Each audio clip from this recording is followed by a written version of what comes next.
Hoy vamos a hablar de filosofía y lo haremos a través de la siguiente pregunta. ¿Todos los hombres son filósofos? ¿Todos somos filósofos? Por lo pronto, a primera vista podría parecer una pregunta que no interroga nada, o en todo caso, si es que interroga algo, que de suyo lo hace, no es muy potente, no es una pregunta que me quite el sueño, y sin lugar a dudas, para los filósofos y cualquier persona que se encuentra en el ámbito de la filosofía no lo es. Sin embargo, de cara a aquellas personas que o bien no tienen ningún interés por la filosofía, o lo tienen un poco y están profundizando, es necesario responder esta pregunta, puesto que la contestación errónea a la misma puede horadar, perforar, bajarle el precio a lo que la filosofía es. Vamos a analizarla lo más ordenadamente posible, en la medida en que, como antecedente, vamos a responder dos preguntas. Hemos tocado en otros programas cuestiones relacionadas a la filosofía, en tanto filosofía, qué es la filosofía y lo demás, que aquí vamos a presuponer, por supuesto, el contenido de dichos otros programas. Vamos a matizar si es necesario algunas cuestiones. Y con esto, pues, sabemos que hemos de preguntarnos ante todo si la filosofía es algo, ¿no? De suyo, toda pregunta, por lo menos en términos lógicos y lingüísticos, propositiva e interrogativa, supone el contenido material como algo en juicio, en tela de juicio. ¿Qué quiero decir con esto? Aquel que se pregunta por algo presupone que algo, ese algo, existe o es algo, ¿no? Es decir, nadie se pregunta acerca de cosas que no conoce o cosas que sabe que no son ciertas, a menos que esté frívolamente tratando de perder el tiempo. Así que por lo pronto la primera pregunta que nos podemos hacer, ¿la filosofía es algo o no es algo? Hay dos opciones, sí o no. Evidentemente la filosofía es algo. Segundo, si la filosofía es algo, es conveniente que el contenido de la filosofía se despliegue y explane ordenada o desordenadamente. Tenemos esas dos opciones. Esta es una segunda pregunta que responde un poco más al tema de la razón vital, a la forma de perfilar la filosofía, y tiene mucho que ver, o es consecuencia de entender a la filosofía como ciencia universal, es decir, el sujeto y las diferentes flexiones que realiza el entendimiento a la hora de hacer filosofía son tantas que o bien podemos caer en dos errores: diseminar la filosofía a tal punto de responder que la filosofía no es nada, porque si es tantas cosas o todo es filosofía, ya nada lo es. Por ejemplo, nadie se pregunta, y para contrastar un poco el título, la interrogante, si todos los hombres son vivientes. Yo no conozco, si alguien se lo pregunta, y si se lo pregunta, pues es una pregunta que no interroga nada, porque la interrogación tiene lugar allí donde la duda germina, ¿no? Generalmente, una pregunta que tenga sentido. Y así también, si no procedemos ordenadamente y procedemos desordenadamente, la filosofía será tanto cuantos hombres sean capaces de opinar. El hombre de alguna manera será medida de todas las cosas, por lo menos en términos epistemológicos, y las consecuencias son ontológicas. Voy a procurar ser más sencillo porque sé que es un poco complicado. Volvamos entonces y aterricemos. ¿Todos los hombres somos filósofos?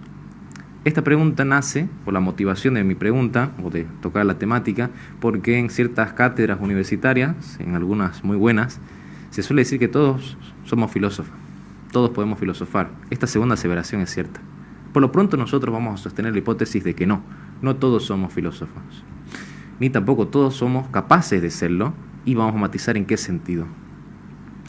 No todos somos filósofos porque si nosotros respondemos que todos los hombres, entendiendo hombres por seres humanos, ¿no? Porque el hombre tiene dos acepciones, en tanto varón, que recoge la palabra varón propiamente para circunscribirla tal y como se quiere, u hombre, que hace referencia al hombre en tanto a su especie, Homo sapiens, género humano, ¿no? Si respondemos entonces que sí, todos los hombres somos filósofos, tenemos dos o tres formas de encarar la respuesta, de pensarla por lo menos. La primera sería aquella que dice que todos los hombres particulares que existen ahora mismo son filósofos en acto. Así me toparía con que todos aquellos que me están escuchando ahora mismo y cualquier persona que yo me pueda topar en la calle es filósofo, de entrada.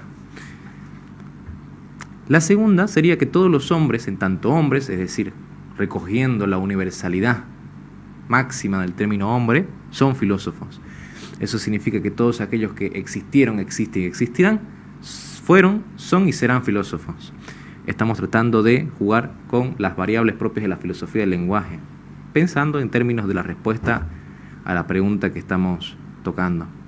¿Cuál es la diferencia entre ambas respuestas? Bueno, en una estamos diciendo que todos los hombres actualmente son filósofos, no necesariamente todos los que han pasado, ni tampoco todos los que serán, sino todos los hombres particulares actualmente son filósofos. La segunda es que en el hombre, en tanto hombre, hay algo que hace que éste sea filósofo. Así como, por ejemplo, en todos los hombres que fueron, son y serán, hay la vista. Pero vamos a matizar porque la respuesta que es verdadera está en el intersticio, ¿no?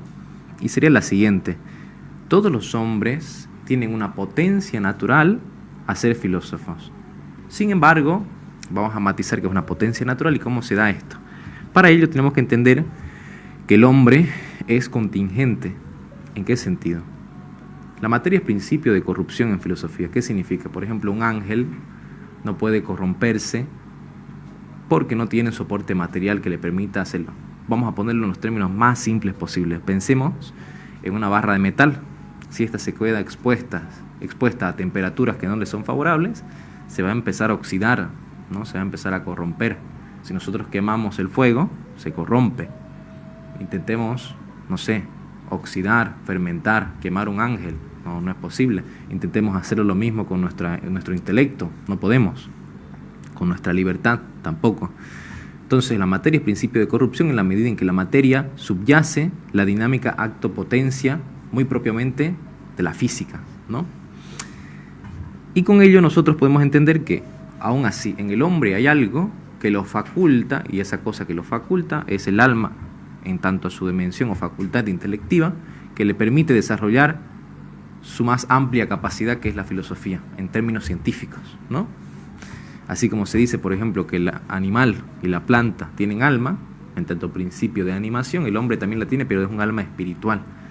Y la espiritualidad es un plus, es un extra que solamente es propio del hombre, es una diferencia específica del hombre, que le permite alcanzar algo que en el animal y en la planta no hay, no puede.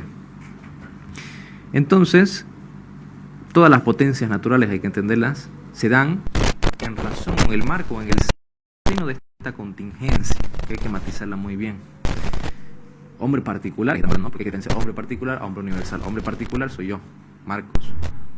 El hombre universal sería abstrayendo mis particularidades por la particularidad de cualquier sujeto y decir hombre en tanto hombre, ¿no? Nosotros tenemos la noción hombre y sabemos que si miramos a esta persona, a esta otra, vemos un perro, ya no le calza el perro la noción hombre, no en tanto idea subsistente, sino pensándolo en estos términos, ¿no? Entonces, si se dan en el marco de esta contingencia, tenemos que entender que todas las potencias naturales padecen, voy a tratar de utilizar este término, la necesidad hipotética de desplegar su potencia natural. ¿Qué es una necesidad hipotética? La necesidad hipotética es distinta a la necesidad. Por ejemplo, la necesidad, vieron que hay contingencia y necesidad. La contingencia es lo que puede ser como lo que no puede ser. La necesidad es lo que no puede no ser, es lo que es siempre. Por ejemplo, todos los hombres son hombres. Yo no conozco ningún hombre que no sea hombre. Todos los perros son perros, todas las plantas son plantas. No sé, es necesario eso, ¿no? Sin embargo, no todos los hombres, mira, esta es la necesidad hipotética. Todos los hombres, en tanto hombres, pueden ver, tienen visión, siempre y cuando no haya algo que impida que se desarrolle esa potencia natural, porque es algo natural. El hombre no tiene que hacer absolutamente nada para ser vidente, para ver, ¿no? Entonces, esto es la necesidad hipotética. En la medida en que no haya un hecho violento, externo o intrínseco que impida el desarrollo de esa potencia natural, éste la tendrá. Y esto marca la cancha un poco acerca de cómo podemos entender ahora la contestación prima facie de si todos somos filósofos. Y es cierto que todos los hombres, en tanto hombres, pueden desarrollar la filosofía. Así como todos los hombres pueden ser futbolistas, todos los hombres pueden ser músicos. A priori no hay nada que impida en el hombre serlo. Ahora, no todos los hombres que quieren ser futbolistas pueden ser Messi. No todos los hombres pueden ser trapecistas porque quizá les faltan sus extremidades. Y así tampoco todos los hombres pueden ser filósofos. En cada uno hay un impedimento y en el de la filosofía responde exclusivamente a su capacidad intelectiva y al hábito. El hábito es una potencia adquirida que amerita trabajarse. No todos cuando nacemos y, bueno, no sé, somos niños y recién somos conscientes, tenemos la virtud, no sé, de la prudencia o somos justos, ¿no? Eso implica trabajo, no en términos humanos estamos hablando, porque en términos teológicos podemos hablar de las virtudes infusas, pero no estamos hablando de ello. Así que la potencia natural puede ser potencia natural o potencia natural adquirida. Así también hay potencia irracional, esto está en el libro 9 de la Metafísica de Aristóteles, para que le interese, que es propio de aquellos que no tienen libre albedrío. Por ejemplo, el fuego, en tanto fuego, no puede elegir ser caliente, ir abajo y a la derecha, no, el fuego va arriba, sube, por una disposición natural del fuego. La piedra, al soltarla, cae, a menos que alguien la lance y demás, ¿no? Entonces, con eso nosotros nuevamente subrayamos y dejamos como primera aproximación que todos los hombres pueden ser filósofos si es que desarrollan ciertas cualidades y no se ven impedidos de otras. Esto también va a tener mucho que ver con lo siguiente, y es que, bueno, y Santo Tomás lo expone, por ejemplo, en las primeras partes, en el inicio de la Suma contra Gentiles, así también en la exposición o comentario al De Trinitate de Boecio, si no me equivoco, la segunda parte, acerca de qué cuestiones pueden impedir que un hombre sea filósofo. Y esto lo hacía en el marco de una comparación de las verdades máximas a las cuales pueden llegar la filosofía y la teología, que de suyo las teologías son superiores, son de mayor dignidad, pero es porque la filosofía no es tempestiva para realizarse cierto tipo de preguntas.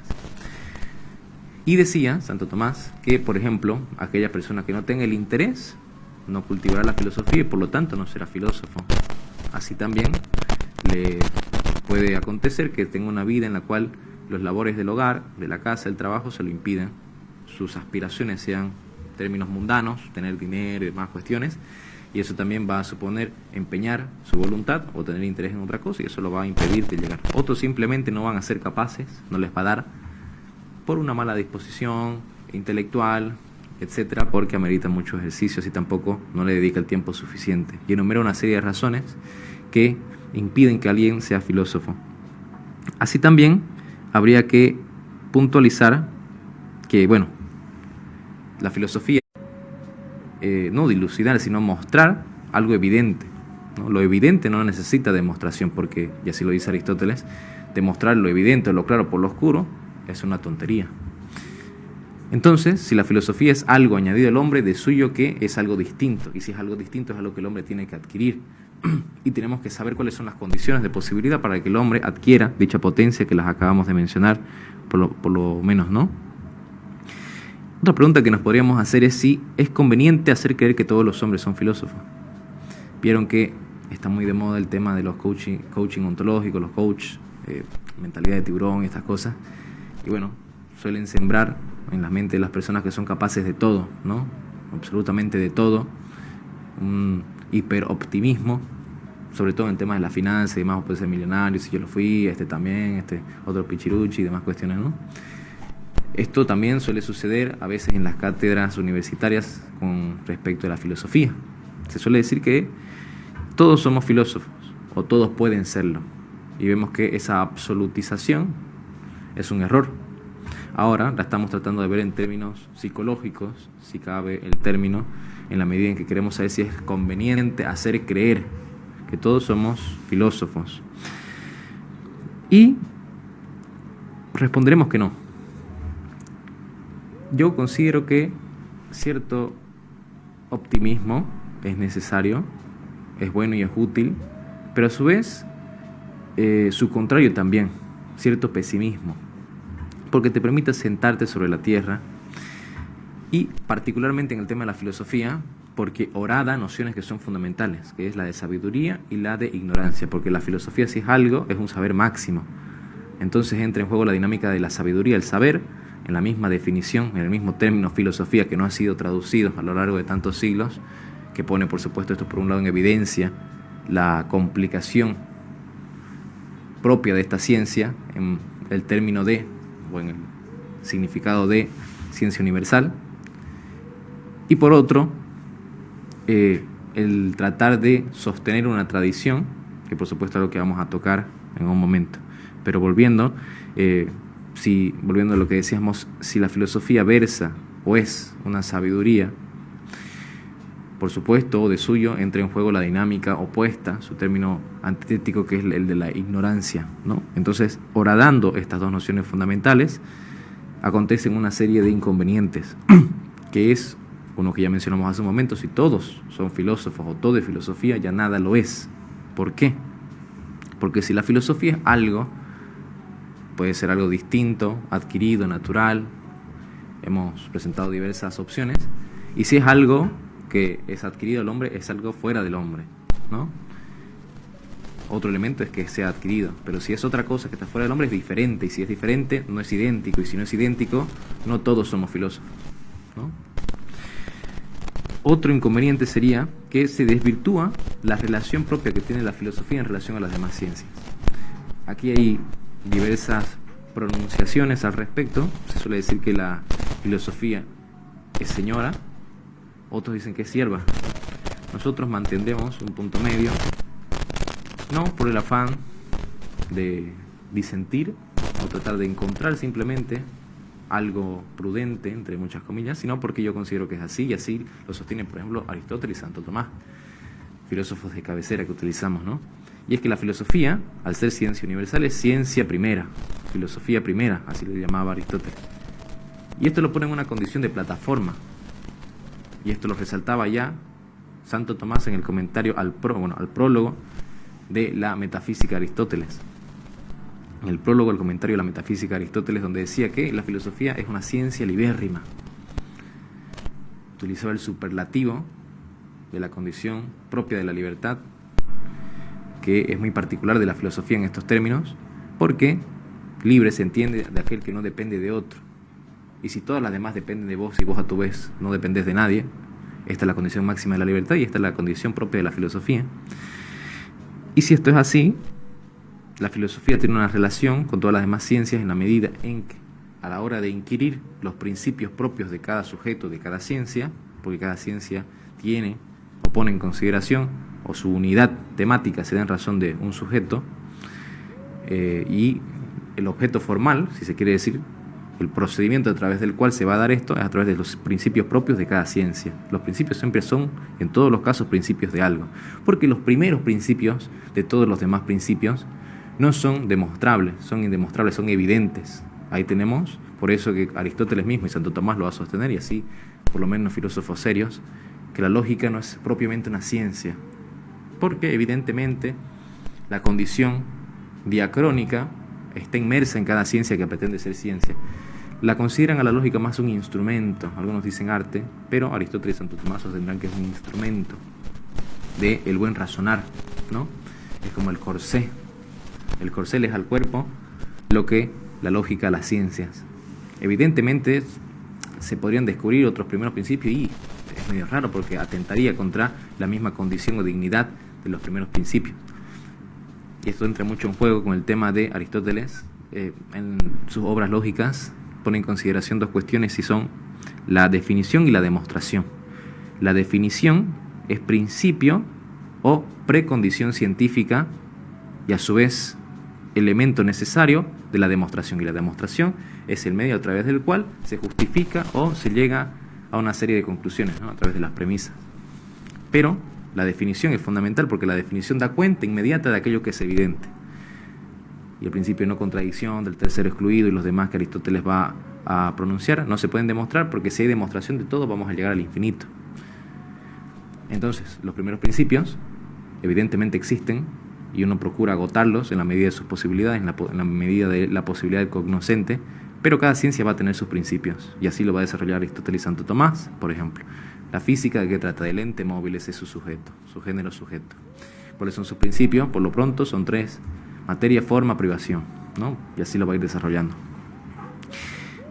Entonces, la filosofía se desvirtúa si es que todos somos filósofos, porque tampoco es que filosofía sea abstracta, ¿no? La filosofía se da y se encarna en un filósofo, pero es más que un filósofo, evidentemente. Así también, el remanente de filosofía que quedaría en caso de considerar la proposición afirmativa que responde a la pregunta del título, dejaría una filosofía poco competitiva, muy banal, competitiva en términos, por ejemplo, de si, no sé, todos los hombres somos vivientes, nadie se esfuerza por ver quién es mejor viviente, digamos, ¿no? Nadie lo hace. Todos los hombres sabemos sumar. No veo que la gente se esfuerce por saber quién suma mejor, más rápido. No suele suceder eso, no genera el incentivo propio, ¿no? Esos son términos, estas son proposiciones de tipo de conveniencia, ¿no? De utilidad. Así también, otra cuestión que se pone en juego a la hora de responder o tratar de incluir la pregunta es la forma en la cual se dispone la filosofía y se usa el término filosofía. Dos cuestiones distintas. Vamos a empezar con la segunda. Evidentemente, en el habla popular se suele identificar a veces o asimilar, homologar, emparentar la filosofía como un adjetivo más, o en el mejor de los casos, dentro del marco de lo peor, hacer la prima hermana de la axiología, de la ética, y a veces cuando está yo que sé estudiando derecho, ciencias políticas, economía o absolutamente cualquier otra cosa que se queda al margen de la filosofía, en tanto filosofía, se suele decir, bueno, vos mencionas filosofía, no estamos estudiando valores, no principios, es algo muy subjetivo, ¿no? No sé, la verdad nadie la sabe, nadie la conoce. Le preguntaron a Jesucristo en Juan 18 qué es la verdad, Pilato, y no le respondió. Entonces, una ciencia tan pretenciosa porque busca dar cuenta de la realidad, en tanto realidad no es propiamente ciencia, algunos le bajan el precio, y esto deja a disposición del parlante, del interlocutor, el utilizar o disponer del término filosofía como un adjetivo, un mero adjetivo. Y se suele decir, bueno, vamos a filosofar, por ejemplo, ¿no? Filosofemos. Y bueno, propiamente, a ver, la filosofía, si la tratamos de disponer como verbo, podríamos decir filosofemos, ¿no? Es medio extraño porque, por ejemplo, en ciencias particulares nadie dice biologicemos, economicemos, derechicemos, no sé. En ciencias no suele suceder, pero con la filosofía sí, filosofemos. Y esta disposición de la filosofía como adjetivo supone un entendimiento, de tu propio entendimiento, pero más profundo, ¿no? Es decir, cuando decimos, hay dos formas de pensar, por así decirlo. Hay tres formas de pensar, yo qué sé. La primera, opinando, que es la doxa clásica, de la cual habla Platón, y que bueno, más adelante vamos a tocar si da el tiempo. Tenemos el pensar, como, no sé, tratando de la endoxa aristotélica sería, por ejemplo, de lo que vamos a hablar. Y luego está el filosofar, ¿no? Es decir, profundamente, con detenimiento, como una cuestión patética, ¿no? Un pathos, una disposición propia del hombre a pensar de cierta manera, de determinada manera, con cierto tenor, solemnidad, etc. Y, como les decía, es un poco extraño, hasta cierto punto quizá podemos recoger la palabra como término que nos permita dialogar con aquellas personas que tienen esta noción de filosofía, pero propiamente la filosofía no es un adjetivo, no es un verbo, es algo más, es algo más. Y bueno, les decía que los fundamentos que se horadan al tratar de desenlazar la temática de esta manera, es decir, afirmativamente que todos somos filósofos, es que horadan los principios de sabiduría y de ignorancia, que es fundamental. Respecto a la ignorancia, es el no reconocimiento de la ignorancia, porque si todos somos filósofos, de suyo se entiende que no puede haber pues, un filósofo ignorante, por lo menos, ¿no? Así también el reconocimiento de una falsa sabiduría. Si todos somos filósofos, reconocemos una falsa sabiduría que no es necesaria en nosotros y que no es condición propicia de la filosofía. El mismo Sócrates es ejemplo de esto, ¿no? La famosa frase que se acorta y se resume en solo sé que no sé nada o solo sé que nada sé. De alguna manera refleja un poco el espíritu y la filosofía y que ha dado lugar también a ciertas otras reflexiones, porque, a ver, el término filosofía, en la mayoría de los manuales o expertos, se entiende que nació en el seno de las clases pitagóricas, ¿no? Que Pitágoras probablemente la acuñó en Diógenes de Laercio, un doxógrafo del siglo II, finales del siglo I, siglo II. Decía que Pitágoras no quería llamarse sabio porque sabios solamente eran los dioses, entonces él dijo que era amigo de la sabiduría, filosofía.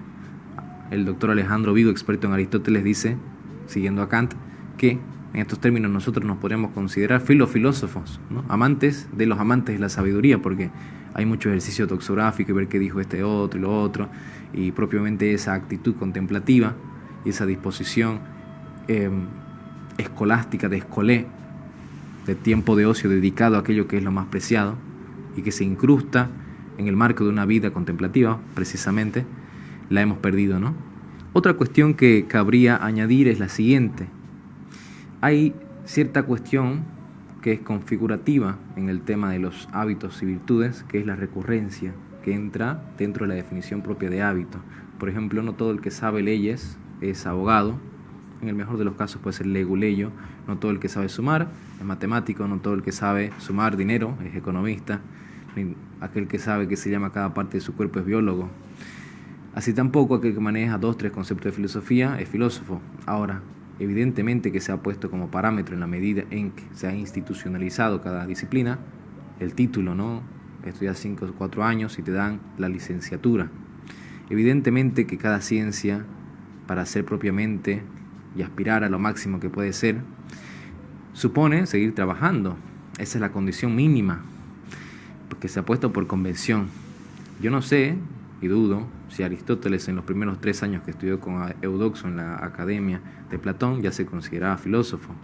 Estudió 20 para recién luego fundar su academia. Así que este también es un argumento de conveniencia para poder explicar por qué no todos somos filósofos. La pregunta que seguiría entonces a esta es: ¿qué se necesita para ser filósofo? Bueno, son muchas cosas y vamos a mencionar algunas que también son en términos de conveniencia, porque las particularidades pueden estar, como no.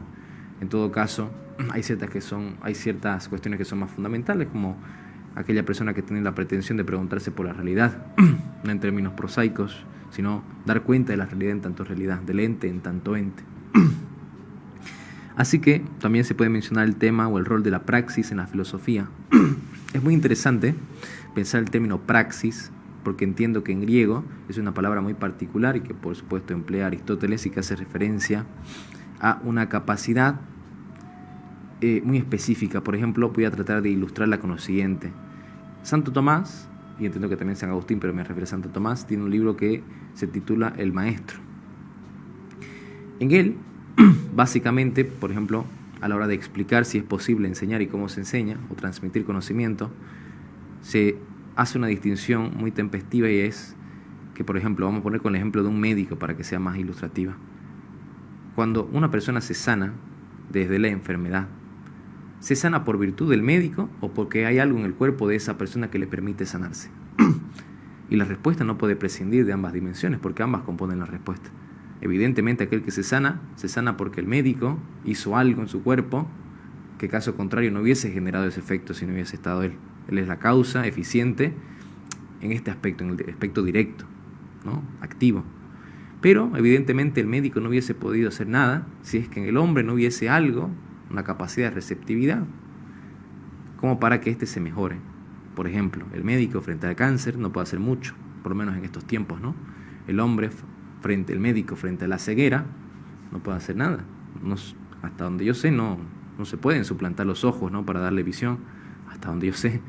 Pero evidentemente hay virtudes, en el sentido de propiedades, que configuran la actividad y la receptividad y que hacen que se genere un efecto. En ese sentido, el tema de la filosofía y la praxis invita al filósofo a tratar de homologar su estilo de vida con sus pretensiones máximas. Y es ahí donde entra en discusión, sobre todo en la escolástica, y Santo Tomás lo toca, si no me equivoco, en el libro 4, la parte 4 de la Suma Teológica, la vida contemplativa y la vida activa, que evidentemente hasta cierto punto se podría objetar y decir que es una falsa disyuntiva, pero en términos de conveniencia, nuevamente, sí va a resultar preponderante. ¿Por qué? Porque el filósofo, y es así como todo el corpus aristotélico ha sido por lo menos pensado y luego articulado por Andrónico de Rodas, así más recientemente en el siglo XIX por Becker y los otros filólogos, Aristóteles desarrolla todo su corpus, por lo menos lo que nos ha llegado, ¿no?, y se nos ha presentado, de tal manera que la aspiración máxima del hombre tenga coincidencia o relación con la capacidad máxima que éste tiene en tanto potencia natural, que es su alma y su facultad intelectiva y volitiva, que por supuesto es la primera a tener preeminencia respecto a la segunda en el entendido de la causa final a la cual aspira, ¿no?, que es conocer a Dios, la bienaventuranza en Santo Tomás. Entonces es conveniente que el hombre se disponga a una vida contemplativa, y no es que renuncie, sino que deje entre paréntesis su vida activa en el otro entendido, aquella persona que tiene los ojos en la tierra, ¿no?, y mira el mundo, y su felicidad, entre muchas comillas, la trata de resolver en las cuestiones inmediatas, en los objetos que tiene a su alrededor, en ser rico, en tener una familia, tener 2 perros, no sé. Otras cosas que, bueno, pueden formar parte del camino, porque la filosofía también es un caminar, es una búsqueda, pero no se agota allí la felicidad del hombre ni se la alcanza.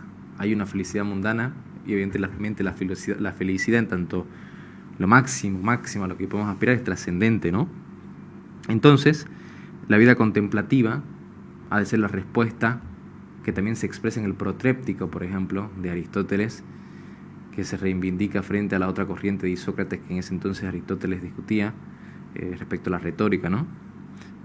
Así también entra en juego otro elemento que es el rol patético de la filosofía. Patético no en el sentido peyorativo, como se entiende, sino de patos, que implica emocionalidad, sentimiento, ¿no? Disposición. ¿Cómo vive un filósofo? Programa que ya hemos tocado, ¿no? Y Sócrates es la mejor expresión de esto. Esto no significa tampoco que si vos no vivís de esa manera, no sos filósofo. Yo que sé, Kant vivió en la continencia, lo mismo Santo Tomás, no significa que tengamos que hacer lo mismo.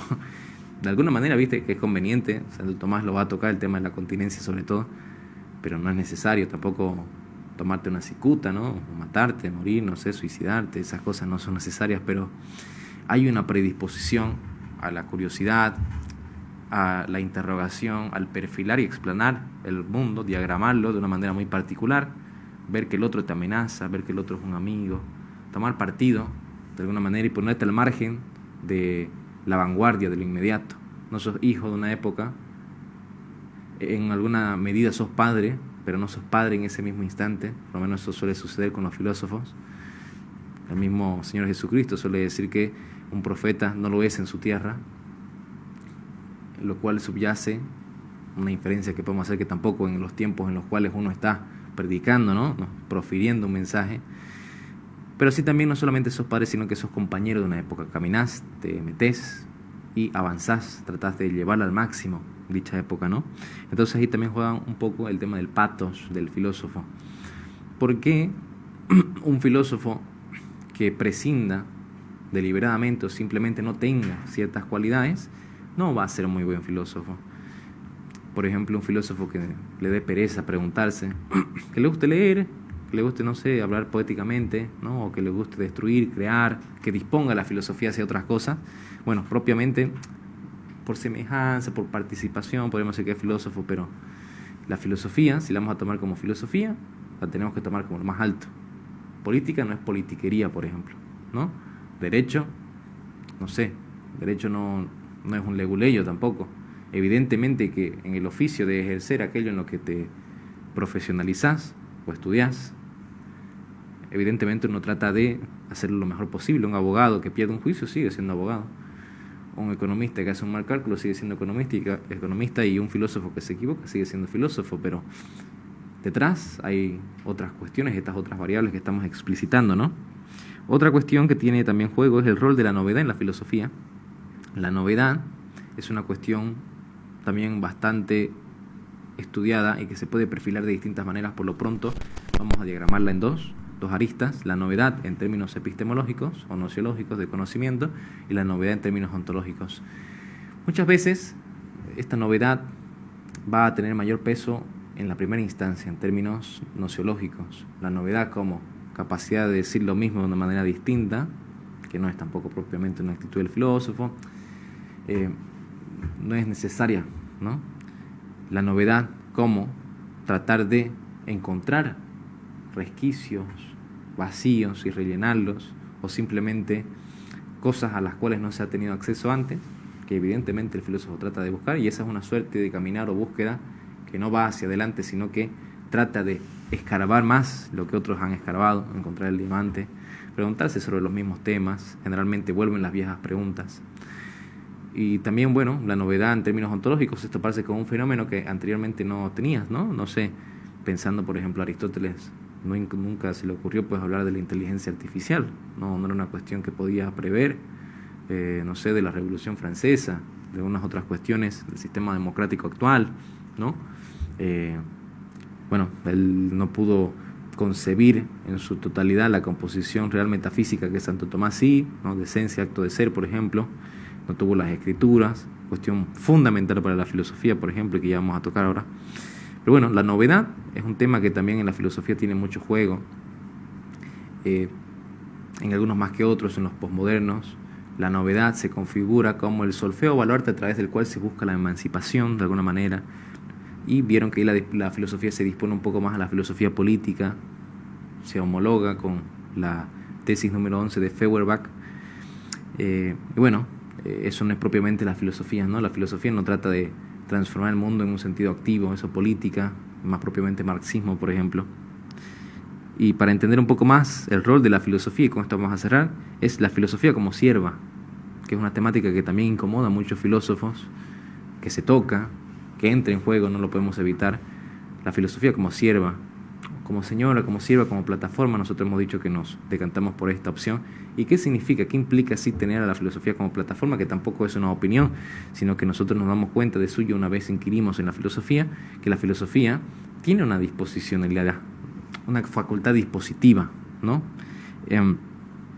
Porque hay, para empezar, y esta va a ser nuestra primera premisa, ciencias subalternantes y subalternadas, la subalternancia de saberes, ¿no?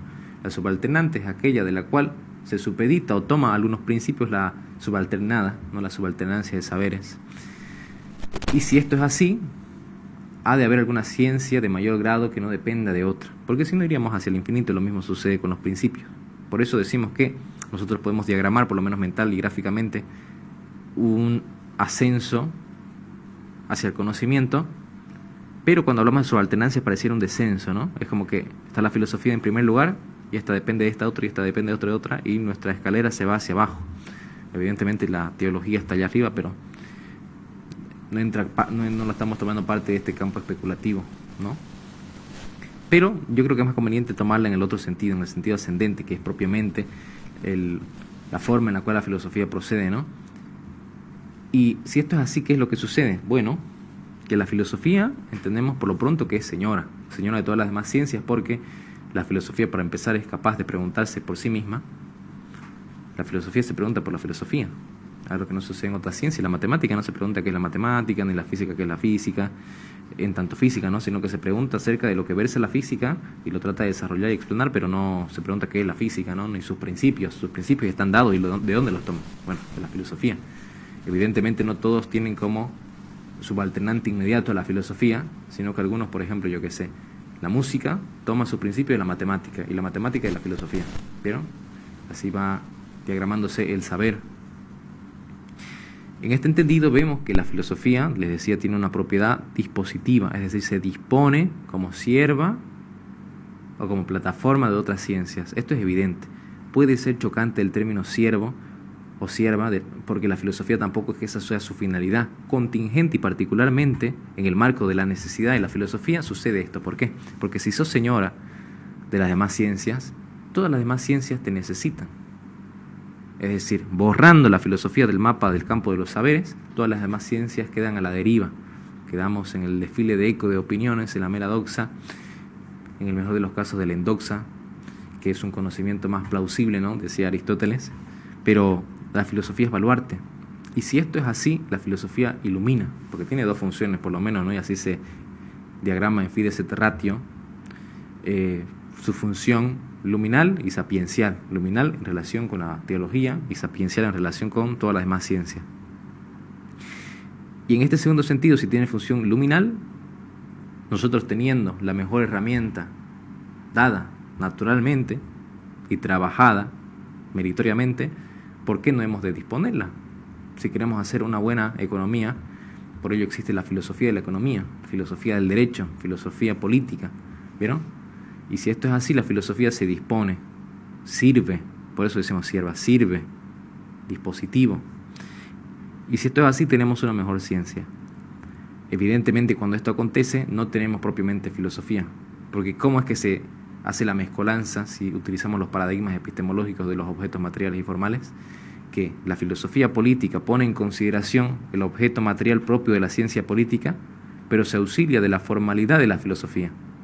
Y en el mejor de los casos, al ganar esta formalidad, pierde en compresión y gana un poco en extensión el objeto.